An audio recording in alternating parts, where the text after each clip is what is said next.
నూతన ఆంగ్ల సంవత్సర శుభాకాంక్షలతో వృషభ రాశి వారి యొక్క సంవత్సర ఫలితాలు. ఈ వృషభ రాశి వారికి ఈ నూతన ఆంగ్ల సంవత్సరంలో గురువు అష్టమ లాభాధిపతి. ఆయన వీరికి ద్వితీయ భావంలో సంచరిస్తున్నాడు. మిథున రాశిలో గురువు సంచరించడం, అది ద్వితీయ భావం కావడం వల్ల 2026 జూన్ 2వ తారీఖు వరకు కూడా ఈ గురువు ధనకారకుడుగా మారుతున్నాడు. అనుకోకుండా మీకు ఏదైనా నూతన అవకాశాలు వస్తాయి. రావాల్సిన ఆదాయం మీకు చేతికి అందుతుంది. మీరు ఊహించని విధంగా, మీరు అంచనా వేయని విధంగా మీకు రావాల్సిన ఆదాయం మీకు చేతికి చేరుతుంది. అలాగే వృత్తి ఉద్యోగ వ్యాపారాల్లో పదోన్నతులు కానీ, లేకపోతే వ్యాపారంలో మంచి లాభాలు కానీ అందుకుంటారు. సమాజంలో గౌరవ మర్యాదలు పొందగలుగుతారు. కుటుంబ సౌఖ్యాన్ని, అలాగే బయట మీరు పనిచేసేటువంటి కార్యాలయంలో కూడా అభినందనల్ని, పదోన్నతుల్ని అందుకునేటువంటి పరిస్థితి మీకు జూన్ 2 వరకు ఉంది. గురువు అనుకూలంగా సంచరించడం వల్ల ద్వితీయ భావంలో మీ మాటకు విలువ పెరుగుతుంది. కుటుంబంలో శుభ కార్యక్రమాల నిర్వహణ జరుగుతుంది. ఆర్థికంగా బలపడతారు. స్థిరాస్తుల్ని సంపాదించుకోగలుగుతారు. ఈ రకంగా గౌరవ మర్యాదలతో సంతోషంగా బతికేటువంటి పరిస్థితిని ఈ వృషభ రాశి వారికి 2026 జూన్ 2 వరకు గురువు మీకు ప్రసాదిస్తున్నాడు. అయితే జూన్ 2 తర్వాత ఈ గురువు తృతీయ భావమైనటువంటి కర్కాటక రాశిలోనికి ప్రవేశించడం వల్ల మీకు జన సహకారం తగ్గిపోతుంది, అనగా గురుబలం తగ్గిపోతుంది. అనుకోకుండా చిన్న చిన్న అనారోగ్య సమస్యలు కానీ,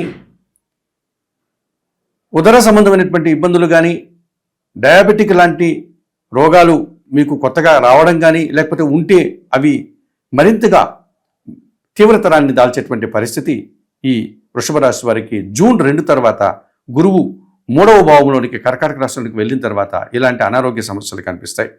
రావాల్సిన ఆదాయం వాయిదా పడుతుంది. వృత్తి ఉద్యోగ వ్యాపారాల్లో పనిభారం పెరిగిపోతుంది. శ్రమ అధికమవుతుంది. అధికారుల ఒత్తిడి కూడా అధికమవుతుంది. విద్యా సంబంధమైనటువంటి విషయాల్లో ప్రతికూల ఫలితాలు వచ్చేటువంటి వాతావరణం మీకు కనపడుతుంది. ఇక భాగ్య దశమాధిపతి అయినటువంటి శని భగవానుడు ఈ వృషభ రాశి వారికి లాభస్థానంలో సంచరిస్తున్నాడు. ఈ శని భగవానుడు లాభములో సంచరించేటువంటి సందర్భంలో ఈ సంవత్సరం అంతా కూడా వృత్తి ఉద్యోగ వ్యాపారాల్లో మీ కష్టానికి తగిన ఫలితాన్ని అందుకుంటారు. మీకంటే చిన్నవారి యొక్క పనివారి సహకారం బాగా ఉంటుంది. వ్యవసాయ రంగానికి సంబంధించిన వారికి మంచి ఫలితాలు వస్తాయి. కార్మికులకి, శ్రామికులకి, చిన్న చిన్న ఉద్యోగాలు చేసేటువంటి వారికి, ఈ శ్రమజీవులందరికీ కూడా మంచి ఫలితాలు రావడానికి అవకాశం ఉంటుంది. ముఖ్యంగా రియల్ ఎస్టేట్ రంగంలో పనిచేసేవారు కానీ, వ్యవసాయ రంగంలో పనిచేసేవారికి కానీ మంచి ఆదాయం పెరుగుతుంది. మీ పనికి తగినటువంటి గుర్తింపు లభిస్తుంది. ఇంటా బయట కూడా సంతోషకర వాతావరణం నెలకొంటుంది. చాలా పనులు మీరు ఈ సంవత్సరం చక్కదిద్దుకోగలుగుతారు. శని భగవానుడు మీకు పూర్తిగా సహకరిస్తున్నాడు ఈ 2026 సంవత్సరంలో వృషభ రాశి వారికి. ఇక రాహు కుంభరాశిలో దశమ స్థానంలో సంచరిస్తున్నాడు వృషభ రాశి వారికి. ఈ రాహువు దశమ భావంలో సంచరించేటువంటి సందర్భాల్లో వృత్తి ఉద్యోగ వ్యాపారాల్లో అధికారులతో కొన్ని సందర్భాల్లో అనుకూలత, కొన్ని సందర్భాల్లో ప్రతికూలత ఏర్పడుతుంది. అనగా 50% సుఫలితాలని రాహు మీకు ఇస్తాడు, 50% ప్రతికూల ఫలితాలను కూడా ఇస్తాడు. ముఖ్యంగా విదేశీ వ్యవహారాలు కొంతవరకు మీకు సానుకూలంగా ఉంటాయి, కొంతవరకు ప్రతికూలంగా ఉంటాయి. కొత్త వ్యక్తుల వల్ల ఒకసారి లాభం జరుగుతుంది, ఒక్కోసారి నష్టం జరుగుతుంది. పనిభారం పెరిగిపోతుంది, పనికి తగిన గుర్తింపు రాదు. ఒకసారి మీరు చేసే చిన్న పనికి కూడా గుర్తింపు లభిస్తుంది. ఈ రకంగా మిశ్రమ ఫలితాలు రావడానికి దశమ భావంలో రాహు సంచరించడం వల్ల మీరు మిశ్రమ ఫలితాలను అందుకునే వాతావరణం ఈ సంవత్సరం అంతా కూడా మీకు కనబడుతుంది. ఇక కేతువు 2026 ఆంగ్ల సంవత్సరంలో వృషభ రాశి వారికి కేతువు చతుర్థ భావంలో సంచరిస్తున్నాడు. ఈ 4వ భావంలో కేతువు సంచరించేటువంటి కాలంలో కుటుంబపరమైనటువంటి అశాంతి మిమ్మల్ని ఎక్కువగా ఇబ్బంది పెడుతుంది. ఈ సంవత్సరం కుటుంబంలో ఒక నిరాశ, అశాంతి వాతావరణం ఏర్పడుతుంది. మీరు అనుకున్నటువంటి పనులను అనుకున్నట్లుగా నెరవేర్చలేకపోతారు. ఏదైతే కుటుంబపరమైనటువంటి, అనగా మీ వ్యక్తిగత కుటుంబం కానీ, లేకపోతే మీ తల్లిదండ్రులకు సంబంధించిన కుటుంబం కానీ, లేకపోతే మీ అత్తగారు, మీ జీవిత భాగస్వామికి సంబంధించినటువంటి కుటుంబం ఏదైనా కానీ, ఈ కుటుంబాల నుంచి మీరు ఏదైతే ఆశిస్తారో ఆ విషయంలో మీకు నిరాశ ఎదురవుతుంది. కొన్ని కార్యక్రమాలు, కుటుంబానికి సంబంధించి ఏదైనా కార్యక్రమాలు చేయాలి అనుకుంటే అవి ఆటంకాలు ఏర్పడతాయి. ఏదైనా నూతన కార్యక్రమాలు ప్రారంభించడానికి కూడా మీకు అనుకూల వాతావరణం ఏర్పడదు. మరి తండ్రి గారి ఆరోగ్యం విషయంలో మీరు జాగ్రత్తలు తీసుకోవాల్సి ఉంటుంది వృషభ రాశి వారి సంవత్సరంలో. అలాగే వాహన సమస్యలు వచ్చేటువంటి పరిస్థితి కనపడుతుంది. సంతానం విషయంలో నిరాశ ఏర్పడుతుంది. మీకు జూన్ 2 తర్వాత చాలా విషయాలు ప్రతికూలంగా సంచరిస్తుంది. ఒక రకమైన అశాంతి వాతావరణం, పెద్దల సహకార లోపం, విద్యారంగంలో పూర్తిగా నిరాశన ఏర్పడేటువంటి పరిస్థితి, సంతానం విషయంలో నిరాశ ఏర్పడేటువంటి పరిస్థితి, ఏదైనా నూతన గృహం కానీ, లేకపోతే గృహప్రవేశాది శుభ కార్యక్రమాలు కానీ, లేకపోతే కుటుంబపరమైనటువంటి వివాహాది శుభ కార్యక్రమాలు కానీ, లేక సంతానానికి చేయాల్సినటువంటి మీరు ఏదైనా శుభ కార్యక్రమాలు కానీ ఈ సంవత్సరం మీరు వాయిదా వేసుకోవాల్సిన పరిస్థితి కనిపిస్తుంది. ఏదైనా అలాంటి ఆలోచన ఉంటే 2026 జూను 2 లోపే మీరు ఆ కార్యక్రమాలు చేసుకోవడం వల్ల మీరు ప్రశాంతంగా సంతోషంగా ఉండగలుగుతారు. జూన్ 2 తర్వాత మీరు ఇలాంటి కార్యక్రమాలు ప్రారంభించాలి అనుకుంటే ఈ చతుర్థ కేతు దోషం, అలాగే జూన్ 2 తర్వాత గురువు తృతీయంలో సంచరించడం వల్ల మీరు ఇబ్బందులు ఎదుర్కొనేటువంటి వాతావరణం మనకు కనిపిస్తుంది.